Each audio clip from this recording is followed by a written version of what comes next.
नमस्कार, मैं हूं निकिता और आप देख रहे हैं सत्यहिंदी.com। चलिए एक नजर डालते हैं अब तक की सुर्खियों पर। केंद्रीय कृषि मंत्री शिवराज सिंह चौहान ने प्रदर्शन कर रहे किसानों से हुई वार्ता को सकारात्मक बताया है। किसानों के साथ बातचीत के बाद उन्होंने मीडिया से कहा कि उनकी बातचीत अच्छी रही। अब किसानों से उनकी अगली बैठक 19 मार्च को होनी है। किसान संगठनों और उनके प्रतिनिधियों से मुलाकात के बाद चौहान ने पत्रकारों से कहा कि दोनों किसान संगठनों से बहुत सद्भावपूर्ण वातावरण में चर्चा हुई। किसान कल्याण के सारे कामों को जो मोदी सरकार की प्राथमिकता है, उन्हें बातचीत में शामिल किया गया। हमने किसान नेताओं की बातों को ध्यान से सुना है। अच्छी चर्चा हुई है। ये चर्चा आगे भी जारी रहेगी और अगली बैठक 19 मार्च को यही चंडीगढ़ में होगी। आपको बता दें कि किसान बीते साल फरवरी महीने से एमएसपी की कानूनी गारंटी समेत अन्य मांगों को लेकर पंजाब और हरियाणा के खनौरी बॉर्डर पर धरना दे रहे हैं।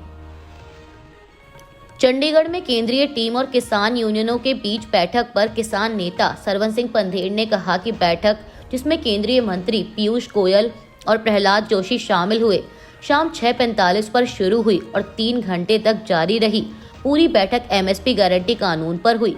केंद्रीय टीम ने अपने विचार प्रस्तुत किए। हमने बातचीत जारी रखने का फैसला किया है और अगले दौर की चर्चा 19 मार्च को होगी। वहीं किसान नेता अभिमन्यु कोहार ने कहा कि हमारी केंद्र सरकार के 3 मंत्रियों और पंजाब सरकार के अधिकारियों के साथ सौहार्दपूर्ण माहौल में 3 घंटे तक चर्चा हुई। हमने एमएसपी गारंटी कानून के बारे में विस्तृत तथ्य प्रस्तुत किए, जिसके लिए हम लड़ रहे हैं, जिसका लक्ष्य 23 फसलों के लिए 100% एमएसपी खरीद है। मंत्रियों ने हमारे डेटा की पूरी कॉपी मांगी और अपने विशेषज्ञों के साथ विस्तृत चर्चा का वादा किया। अगली बैठक 19 मार्च को होनी है। हमने किसानों के लिए नकारात्मक बाजार समर्थन मूल्य के बारे में भी तथ्य प्रस्तुत किए। हमने आज इन सभी बिंदुओं पर विस्तार से चर्चा की और अगले सप्ताह के भीतर हम केंद्र सरकार को सभी तथ्य और दस्तावेज भेज देंगे। अमेरिकी राष्ट्रपति डोनाल्ड ट्रंप के हालिया बयान, जिसमें उन्होंने दावा किया कि भारत को वोटर टर्नआउट बढ़ाने के लिए अमेरिका की तरफ से $21 मिलियन दिए गए थे। ट्रंप ने बार बार बिना किसी प्रमाण के दावा किया कि यह फंडिंग बाइडेन प्रशासन की तरफ से की गई और इसका इस्तेमाल भारत के चुनावों में हस्तक्षेप के लिए किया जा सकता था। ट्रंप ने शुक्रवार को ही अपना बयान दोहराते हुए कहा था कि मेरे मित्र प्रधानमंत्री नरेंद्र मोदी और भारत को वोटर टर्नआउट के लिए $21 मिलियन दिए जा रहे हैं। हम भारत में मतदान के लिए $21 मिलियन दे रहे हैं। हमारा क्या, मैं भी तो मतदान बढ़ाना चाहता हूँ। वहीं अब वॉशिंगटन पोस्ट के एक रिपोर्ट ने इस दावे को गलत साबित किया है। अमेरिकी अखबार ने दावा किया है कि भारत को ऐसी फंडिंग नहीं की जा रही है। राष्ट्रपति ट्रंप के भारत को फंडिंग दिए जाने के बयान के बाद वॉशिंगटन पोस्ट ने एक रिपोर्ट छापी, जिसमें कहा गया कि यूएस एड के अधिकारियों और आंतरिक कार्यक्रम के डेटा के अनुसार इस प्रकार के किसी भी कार्यक्रम का कोई रिकॉर्ड नहीं है। वास्तव में यूएस एड का $21 मिलियन का अनुबंध भारत की बजाय बांग्लादेश के लिए था। ट्रंप के इस बयान के जवाब में यूएस एड के अधिकारियों ने नाम न बताने की शर्त पर कहा कि वे इस आरोप से चकित हैं। एक वरिष्ठ अधिकारी ने कहा कि संगठन कभी भी भारतीय चुनावों में शामिल नहीं रहा है। देश में कुछ गतिविधियों के लिए यूएस एड द्वारा वित्त पोषण को लेकर उठे विवाद के बीच विदेश मंत्री एस जयशंकर ने शनिवार को कहा कि ट्रंप प्रशासन के लोगों द्वारा दी गई जानकारी चिंताजनक है और सरकार इस पर विचार कर रही है। जयशंकर ने यह भी कहा कि यूएस एड को भारत में सद्भावना के साथ सद्भावनापूर्ण गतिविधियां करने की अनुमति दी गई थी और अमेरिका से सुझाव मिल रहे हैं कि ऐसी गतिविधियां हैं जो दुर्भावनापूर्ण हैं। इसीलिए इस पर निश्चित रूप से विचार किए जाने की आवश्यकता है और अगर इसमें कुछ है तो मुझे लगता है कि देश को पता होना चाहिए कि दुर्भावनापूर्ण गतिविधियों में कौन लोग शामिल हैं। तेलंगाना में श्री शैलम लेफ्ट बैंक कनाल सुरंग में फंसे मजदूरों को निकालने के लिए रविवार सुबह 3 बजे रेस्क्यू ऑपरेशन शुरू किया गया। रेस्क्यू टीम ने सबसे पहले टनल से मिट्टी हटाने का काम शुरू किया। हालांकि सुरंग में मजदूर वास्तव में किस हिस्से में फंसे हैं, यह अभी तक पता नहीं लग पाया है। आपको बता दें कि तेलंगाना में शनिवार सुबह 8:30 बजे एसएलपीसी टनल में एक बड़ा हादसा हो गया था। इस हादसे में कई मजदूर घायल हो गए, जबकि 8 लोग सुरंग के भीतर फंसे हुए हैं।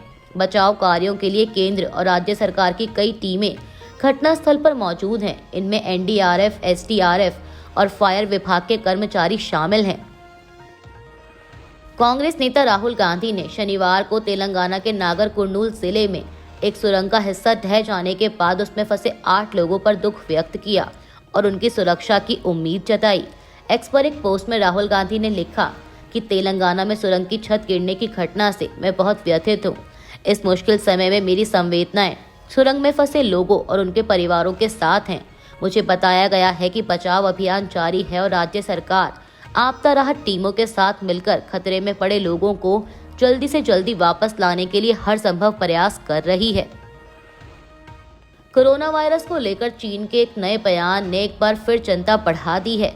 चीनी शोधकर्ताओं ने कहा है कि चमगादड़ों में एक नए कोरोना वायरस का पता लगाया गया जो कोविड-19 संक्रमण करने वाले SARS-CoV-2 वायरस की तरह काम करता है। समाचार एजेंसी रॉयटर्स के अनुसार ये वायरस इंसानी शरीर में प्रवेश करने के लिए SARS-CoV-2 वायरस की तरह ही सेल सरफेस प्रोटीन का इस्तेमाल करता है। अब इसके बाद ये चिंता बढ़ गई है कि किसी दिन ये वायरस इंसानों में फैल सकता है। हालांकि चीनी शोधकर्ताओं ने कहा है कि ये नया वायरस SARS-CoV-2 की तरह आसानी से इंसानी शरीर में प्रवेश नहीं करता।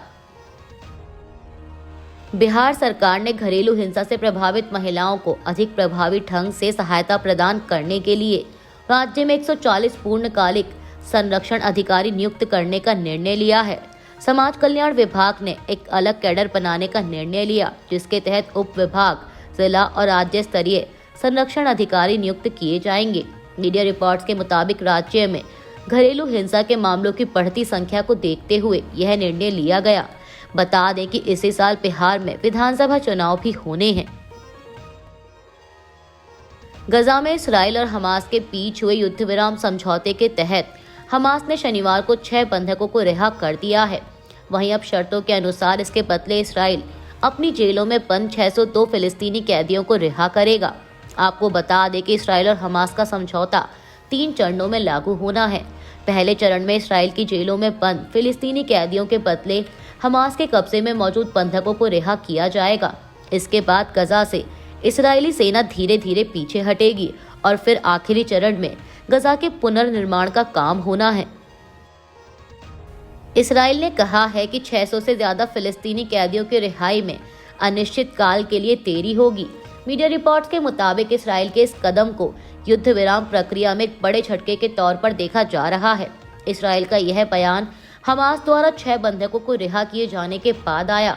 इसराइल के प्रधानमंत्री बेंजामिन नेतन्याहू ने कहा कि फिलिस्तीन के कैदियों की रिहाई में अब देरी होगी और यह तब तक होगी जब तक हमास की ओर से अगली बार इस्राएली बंधकों को सौंपे जाने की गारंटी नहीं दी जाती। नेतन्याहू ने हमास पर युद्ध विराम से जुड़े नियमों का लगातार उल्लंघन करने का आरोप लगाया और कहा कि हमास प्रचार पाने के लिए इस्राएली बंधकों का गलत इस्तेमाल कर रहा है।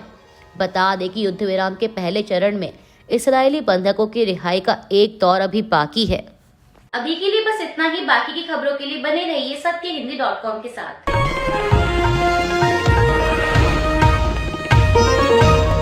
Copyright disclaimer under Section 107 of the Copyright Act 1976. Allowance is made for fair use for purposes such as criticism, comment, news reporting, scholarship, and research.